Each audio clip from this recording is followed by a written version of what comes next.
Bonjour mes chers cancers, je vous remercie de me retrouver pour ce taroscope qui sera le dernier de l'année, celui de décembre 2019. Alors nous, on se retrouve en décembre pour les taroscopes de janvier, mais en tout cas, c'est le dernier qui adressera les énergies de l'année 2019. Une petite parenthèse pour vous annoncer que j'ai créé ma page Instagram récemment. J'ai donc rejoint cette communauté et je vous invite à me retrouver sur Instagram. Vous avez le lien de ma page en descriptif de cette vidéo, mais également en commentaire de cette vidéo. Pour le lancement de ma page, j'organise un concours qui vous permet de remporter un tirage en croix personnalisé et qui, en plus de cela, vous permet d'en offrir un autre à la personne de votre choix.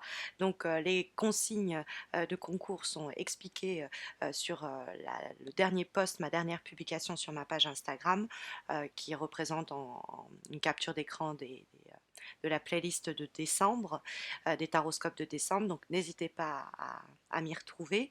Et puis non plus, n'hésitez pas à me retrouver sur Facebook, puisque là aussi, il y a un concours mensuel qui s'organise pour vous permettre de remporter un tirage en croix. Et puis n'hésitez pas non plus à vous abonner à ma chaîne pour ne pas rater les prochains taroscopes et puis les concours que j'organise exclusivement et ponctuellement sur YouTube.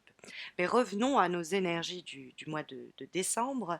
Il semblerait que le tirage vous invite à vous protéger au cours des prochaines semaines des énergies négatives autour de vous qui peuvent être personnifiées, mais qui peuvent être aussi illustrées par des peurs intérieures. C'est-à-dire qu'il peut y avoir des personnes autour de vous dont il va falloir vous protéger, il va falloir marquer une distance, créer une frontière, mettre des barrières, savoir dire non à qui dépasse les limites, mais ça peut être quelquefois se protéger et se prémunir des propres restrictions intérieures dont nous pouvons être inconsciemment, quelquefois, consciemment d'autres fois, responsables.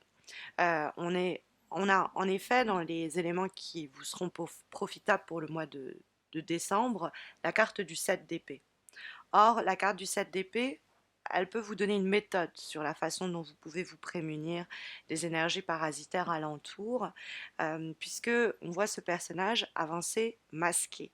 Il avance à pas feutrés, à pas de loup, avec sa capuche sur la tête parce qu'il ne veut pas être, on va dire, pris la main dans le sac ou tout simplement observé pendant qu'il réalise certaines actions euh, qui ne concernent personne d'autre que lui.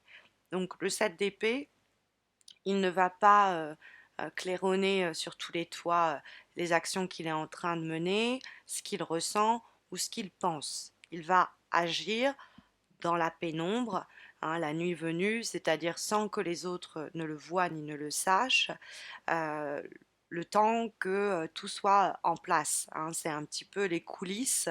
On ne dévoile pas le secret des décors, entre guillemets. On travaille à l'arrière-plan et on ne se confie pas, on ne délivre pas certaines informations à des personnes euh, qui pourraient nous bloquer, nous mettre des bâtons dans les roues ou tout simplement nous décourager. Hein. Donc le 7 d'épée, la façon dont on peut se prémunir des obstacles éventuels que le monde extérieur pourrait nous opposer, c'est en ne pipant pas mot des projets qui sont les nôtres, en les faisant avancer presque secrètement, parce qu'il y a effectivement l'idée avec la carte du 7 d'épée qu'on peut essayer de vous surveiller ou d'essayer justement d'en savoir plus. Et il vaut mieux avec le 7 d'épée rester on va dire pudique qu'introverti ou en tout cas réservé et secret sur nos motivations, nos projets, jusqu'à ce que ces projets, ces intentions puissent être dévoilés sans qu'on vienne à les abîmer, les avorter ou quoi qu'est-ce. Parce que on a en face la carte du valet de bâton. Et le valet de bâton, c'est fréquemment quelqu'un, quand la carte est dans les obstacles, qui ne sait pas cette personne ne sait pas ce qu'elle veut. Et par son indécision, son incapacité à se positionner, euh, elle peut nous contrôler ou contrôler notre situation et l'empêcher à ce besoin, cette envie, ce projet d'émerger. C'est-à-dire qu'on se sent complètement impuissant ou impuissante euh, parce qu'on n'est pas dans une situation qui nous permette d'agir sur ces événements. C'est l'autre qui nous met dans des bâtons dans les roues et qui rend impossible de faire entendre sa voix ou même de prendre la parole à ce propos. Et c'est pour ça que bah, tant qu'on n'est pas à armes égales et tant que on ne peut pas se défendre de façon légitime face aux obstacles qu'on pourrait nous dresser sur le chemin, ça ne sert à rien d'affronter, d'aller frontalement face à la menace. Vaut mieux se préparer, hein, comme je vous disais, en coulisses. Après, le valet de bâton peut vous représenter. Et ça peut nous parler du coup d'une indécision qui vous est propre, d'une confusion qui vous travaille et qui vous a une certaine prostration parce que vous ne savez pas par quel bout prendre l'affaire, la situation, et que vous laissez les choses ou quelqu'un décider pour vous. Et ça, c'est quelque chose contre quoi le tirage vous met en garde en faisant apparaître ce valet de bâton dans les obstacles. Plus vite vous arrêtez de vous accrocher à certains de vos acquis ou à certaines habitudes, plus rapidement vous arrivez à vous positionner clairement et mieux c'est pour vous. Parce que si vous laissez les autres ou la situation trancher pour vous, parce que vous n'arrivez pas à savoir ce que vous voulez, vous n'arrivez pas à vous décider, vous avez des craintes, des inquiétudes qui vous laissent un peu sans défense et un peu victime des circonstances, vous risquez ensuite de vous en mordre les doigts. Et en plus, le 9 de bâton nous dit que vous avez la latitude, vous avez la place pour vous affirmer, pour vous imposer, dans un cadre même de compétition ou de rivalité, dans un cadre où vous devez affronter quelqu'un avec du caractère à en revendre, bah même comme ça, avec une stratégie qui vous est propre, pas dans la confrontation, mais avec des moyens un peu détournés, vous pouvez arriver à ce que l'autre ne puisse pas faire autrement qu'abdiquer, ou que ce côté en vous qui résiste au changement abdique lui-même, capitule, et que vous puissiez être plus fort, plus forte dans votre assise, dans votre situation où vous avez repris une forme de contrôle. Mais entre le 7 d'épée et la carte du 9 de bâton qui donne la direction pour votre mois de décembre, il y a quand même cette idée de se protéger en s'affirmant. C'est-à-dire de savoir dire non et de savoir dire stop à qui de droit. Et quelquefois, c'est savoir se dire non à soi-même et se dire stop à soi-même. Dans l'idée, ce n'est plus possible, il faut que je sorte de ces blocages que je me provoque ou je me crée moi-même et que j'arrête de complexifier la situation. Avec le 7 d'épée, on peut être aussi dans une agitation où on est dans une période très surchargée, où on doit maîtriser plein de choses en simultané et en parallèle, mais on y arrive. Avec le 9 de bâton, on a l'idée qu'on arrive à faire face, à condition qu'on ne se laisse pas envahir par les doutes, ou qu'on ne s'accroche pas, 4 de denier, à des choses obsolètes. C'est-à-dire qu'il faut savoir faire une liste de priorités qui tiennent la route et savoir, comme je disais, abdiquer sur ce point-là qui n'est pas prioritaire, ce point-ci qui n'est pas urgent, et pouvoir, malgré l'agitation et l'émulation de la situation qui vous demande un peu d'être au four et au moulin, arriver à affronter les challenges multiples qui s'offrent à nous au cours des semaines à venir. À la condition voilà, qu'on arrive à dépasser, surmonter les résistances qu'on nous oppose, hein, qui peut être donc figurée à la fois par le valet de bâton dans les obstacles et par le 4 de denier en termes de vibration. Il y a l'idée que sinon on ne doit pas nous-mêmes nous accrocher à certaines configurations, certains schémas, certaines habitudes, certaines relations, certains projets, et qu'on sache lâcher, laisser tomber, hein, parce que le 4 de denier va nous encourager à ne pas tenter notre chance inutilement, c'est-à-dire déjà qu'on est pas mal en train de se disperser avec le valet de bâton qui dialogue avec le 7 d'épée. Il faut savoir se dire voilà, le jeu n'en vaut pas la chandelle, pardon.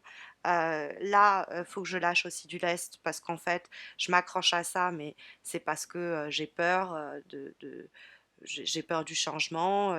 Ce sont des résistances en moi que je dois déceler, et auxquelles je dois remédier. Ou alors j'ai identifié que cette personne-là, cette situation-là va m'opposer des résistances et donc je vais les contourner habilement, hein, en avançant masqué pour pouvoir, quand le moment sera venu, m'affirmer, hein, ce que le 9 de bâton va encourager. C'est combien notre détermination et persévérance face à d'éventuels obstacles sur le chemin nous permettent de triompher. Hein, il y a peut-être un peu de tension qu'on peut comprendre à travers le 7 d'épée, le 9 de bâton. Faut juste pas en rajouter, y contribuer.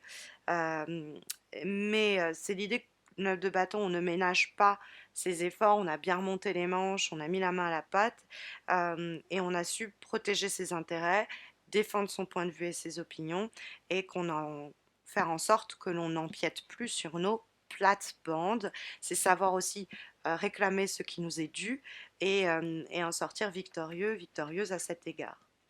Nous avons comme avant-dernière énergie pour ce mois de décembre une lame issue d'un oracle, celui de l'amour universel, et nous avons la carte de la peur. Alors c'est intéressant parce que ça va peut-être recentrer notre lecture de ce tirage autour de questions peut-être un peu plus introspectives et des conflits peut-être un peu plus en soi qu'autour de nous, bien que la peur peut être aussi dans nos rapports aux autres et se situer sur un schéma purement relationnel.